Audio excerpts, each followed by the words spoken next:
YouTube, what is going on, man? It's your boy Jason from the Lock Talk, and we're here to break down every single NBA game for the slate tonight, February 11th, 2025. So if you need some NBA picks, predictions, and some breakdowns, I'm here for you. Let's go do it. But before I go off, please, guys, hit the subscribe button, leave a comment, tell me what you guys like, and hit that thumbs up for that YouTube algorithm. It only helps me come up here and drop more gems for you guys so we can continue smoking the books, guys. Listen, man, yesterday I didn't have my best day in the NBA. I'm always transparent with my wins and my losses. Went 0-3, but I had one win in the NCAA. Houston absolutely smoked Baylor in the first half. So NCAA will be a big part of the picks I do give out. And let's bounce back today on the slate. Say a small slate, 4 games. So hopefully this video can go quickly for you guys.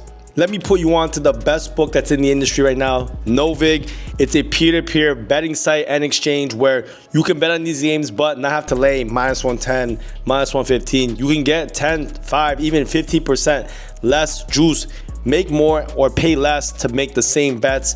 And use code LOCK, L-O-C-K, and you'll get a 50% off your first deposit using my code. And if you do, I want to repay the favor. I get you guys a free week in my premium so you go smoke the books with me.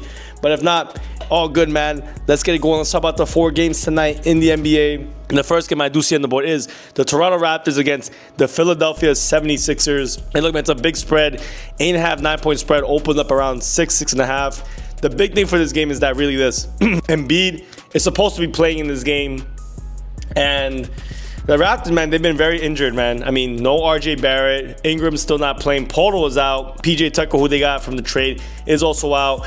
Looks like Grady Dick, he will be playing. He got injured in his last game. And then Mogbo, he will be the starting center. I mean, Philly should probably win, but Philly just has not been playing good. It looks like all the money is on Philly as well. Toronto's best spot, even with all their guys healthy, has been at home in Toronto. They've had a really good defense, but we've seen things kind of slip up a little bit for them. I mean, at the same time, however, historically throughout the season, the 76ers have been one of the worst covering teams in the NBA, and they've been a terrible covering team as of late as well. 0-4 in their last 4 in terms of covering. They did win their last game against Dallas, but did not cover that game, or one of their last games, I'm sorry. And then the Raptors, in their own right, been losing their last 4 games, but covered half of them. Covered against Houston and covered against OKC. They kept the game pretty close, and they were winning at some points, even with their lesser squad. I mean, the thing is, will Embiid play? Even if he does play, is he even 100%? I know you look at some of the stats, he's been playing good, but I honestly think just watching the game, he kind of disrupts the flow. They've been playing better without him, and you can tell he's not 100%. With that all being said, I mean, Paul George is still playing. Tyrese Maxey has been having an incredible year so far. And he could absolutely dice up quickly. But Scotty Barnes has also been playing very well. I mean, Toronto's still been a pretty scrappy team. They still have Jamal Shaheed coming off the bench. And they have some other good bench players that, can still put an impact on the Toronto game.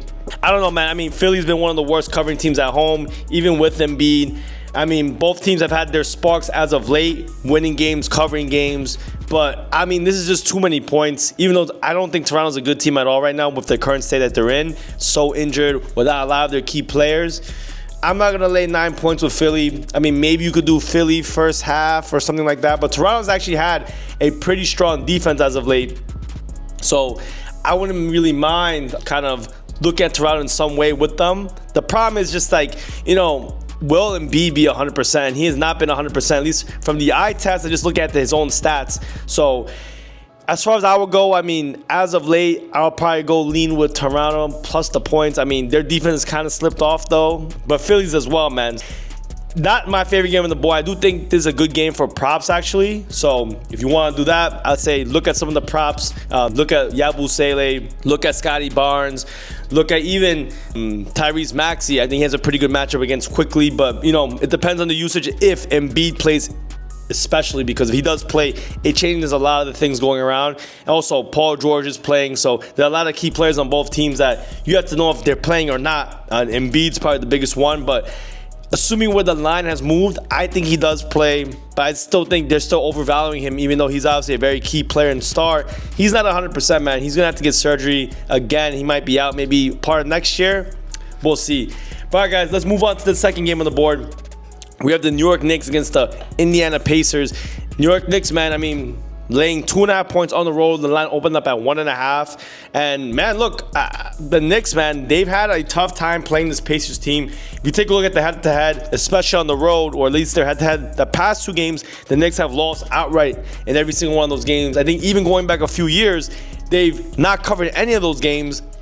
So, I mean, the Knicks, it's been the thorn in their butt has been the Pacers. Not been able to beat them, not been able to play well against them, especially on the road. Same thing with like their Boston Celtics. Pacers, though, I mean, they've been on a roll, bro. They've been one of the hottest teams probably this year. I mean, I've made so much money giving them out as picks, playing their props. I mean, Siakam has been an absolute wagon. On the Knicks side, Towns has been very good. So has Mikal Bridges. Both teams play pretty good defense, I mean, for the most part. Indiana's defense at one point was rated very, very high. They were shutting teams down with their incredible offense. You guys got to remember last year they had one of the highest rated, if not the highest rated offense in the league. So can they be getting back to their old form? We'll see. They play at a very, very fast pace, much different than the Knicks. The thing is, we look at the recent stats, man. I mean, the Pacers, they really do rely a lot on transition basketball. I mean, and that's one of the weak points of the Knicks. They're not really good at defending transition buckets. That's why they had some problem. People thought they'll have problems against teams like the Nuggets, teams like that. But Pacers have done very, very well. I mean, they've scored a lot of points in transition. Knicks have allowed a lot of points in transition.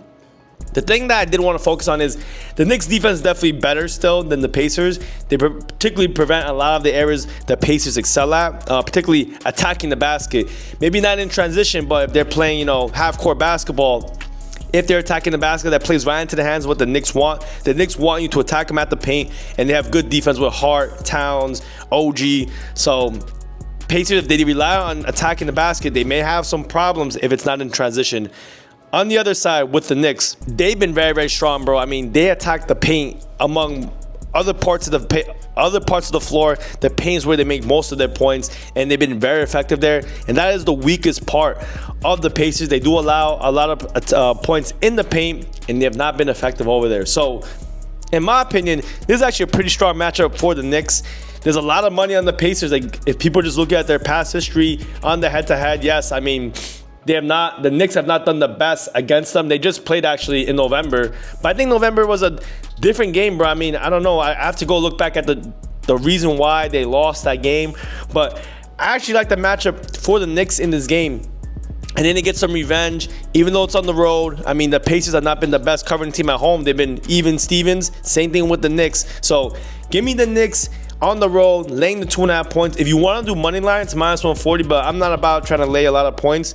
This game could go maybe to a -2. We'll see, but I'm going to fade all that money that's on the Pacers, and I think the Knicks get a good win, blowout win. Knicks minus 2.5 is my next game pick for the second game on the board, guys. All right, guys, we have 2 more games left, and I'm out of here, guys. But before I do, man, make sure you hit that subscribe button so you never miss one of these videos, man. It only helps me or motivates me to come up here. I'm gonna be dropping more stuff here, like vlogs, educational series, but just to get in the flow of the YouTube, I just been posting game picks, and hopefully this has been helpful, man. So let me know what you guys want to see more of, though, because if you like these game breakdowns, I'll keep on doing them. But if you want to do props, things like that, tell me, man. I want to help you guys out. Bye, guys. Let's hope at the next game on the board. We have the Detroit Pistons against the Chicago Bulls, man. And look, man, I said before, Chicago's kind of falling off a cliff. I mean, rightfully, they don't have really anyone on that team, but they did get some of their new guys back. I mean, new guys from their trade. You got Kevin Huerter on the team. I don't know if it's a really big boost, but look, I think Detroit's been a pretty good team, man. They've been pretty much middle of the road for a lot of big stats. They're over 500, 27-26, so maybe they can make the playoffs this year. Chicago, probably out of the picture now. But I think Detroit matches well with the team. They're 4.5-point favorites, and usually you won't see things like that, man. It kind of sucks, but I think Detroit's a very solid team, and they have a good matchup against the Chicago Bulls team, who has not been defending well, plays zero defense. I think it's a good game for some props. Obviously, you guys know me. I've been rocking with Cade Cunningham all year long, even last year. I think it could be a good spot for him. Even for Jalen Duren, could be a good spot for him. Chicago, even though they have Vucevic, they've not been the best center defense. And then Chicago, I just don't think they have the size, man. They have those sumo playing power forward. He's usually a shooting guard, point guard type player, so they're going to put him as a power forward. Even Kobe White as a small forward. I think they're going to be undersized against this very physical Detroit team who's pretty big, man. Pause, but Cade Cunningham, Tim Hardaway, Amen Thompson. The list goes on, man. If you get my drift, I do think for some reason there's a lot of bets and money on the Chicago Bulls at this big plus money price, plus 4.5. But I don't understand that. I think the Detroit Pistons are the much better team everywhere. I think they have the better players, the deeper team. I mean, the only thing maybe I can think about is Detroit. They don't have the best three-point defense, but I mean, Kevin Huerter, Kobe White, I guess even Dosunmu and Vucevic can shoot threes, but I think it's not going to be enough for them to get a cover in this game. So give me Detroit -4 on the road. Let's go rock with Detroit. And let's go, man. The last game on the board is probably the best game on the board. The Grizzlies against the Phoenix Suns. And the Phoenix Suns, they're going to keep Kevin Durant. I was wrong in my video. I thought Kevin Durant was going to get traded. And if you look at the reports, there was a very strong indication that he was getting traded. I had good information sources that there's big talks about him leaving the team. And he probably could have went to Golden State or Miami, but I guess they couldn't make it work. So he's back on the Suns. We'll see how that ends up going. I mean, it's going to be kind of weird. If you know you're trying to get traded, they're trying to trade you, and now you got to play for the team. I don't know how that works. I don't know what's in the head of these players, but I digress. I think this could be a good game for props. This is the highest total on the board, 244.5 over/under. Yikes. I mean, Memphis has a very good defense. There's going to be without, let's see, still a few of the guys, but looks like after the trade, I mean, they got rid of Marcus Smart, guys like that. So Ja Morant, Desmond Bane, Jalen Wells, Jaren Jackson Jr., and Zach Edey will be the starters. And then on the other side, everyone's playing, and Durant included. So this is going to be a solid game. Memphis -4 on the road. I mean, look, Durant has not played in a while. Whether his ankle was hurt or not, it's not a big deal to me. I mean, it's tough for me, bro, because I'm not really sure how first of all, I don't know how the Suns will come out. I mean, Durant, obviously an incredible player, bro, but I mean, the Suns on the season, 8-17 at home, is usually because they're laying big points. So it's not the case, obviously, here. They are dogs in this spot. But the Grizzlies, bro, believe it or not, been one of the best road teams in the league. Best road teams in the league. Nets, Rockets, and then the Grizzlies.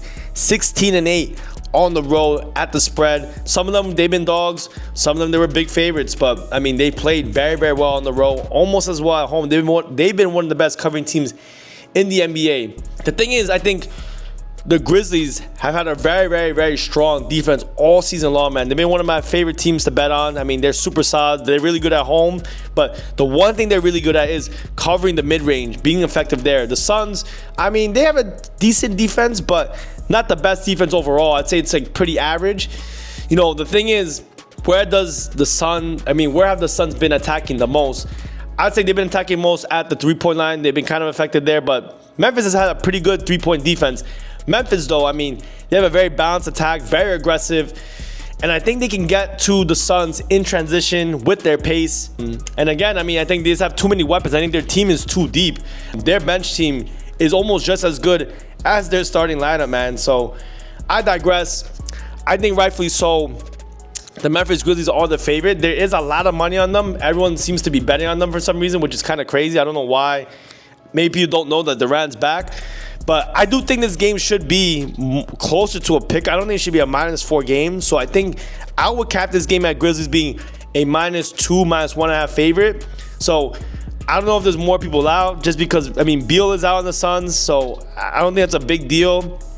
But I do think there's definitely value with the Suns in this spot. But who I think wins this game? I think Memphis probably wins this game. I think to get a cover, to get a win. Take a look. Let me see. I'm going to pull up the head-to-head for these guys. Let me see.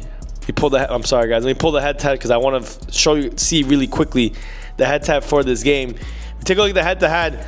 The last time these teams played, Memphis won by 5 points, and even last year, back in January 2024, they won by 6 points. So there is a revenge spot for Phoenix in this game. So I don't know, but I still like Memphis. I think there's value. I think the line's actually a little bit too high, but I think Memphis can still get the job done. Durant really hasn't played too much, and I think the team, when it comes to the bench, Memphis will strive over there. So, guys, that's my last game pick. If you've been watching to the very end, thank you so much. If you have any questions or you want to tap in, you already know what to do, man. Hit my line, and let's get it rock and rolling, baby. Let's smoke the books. I'll see you all in the next one.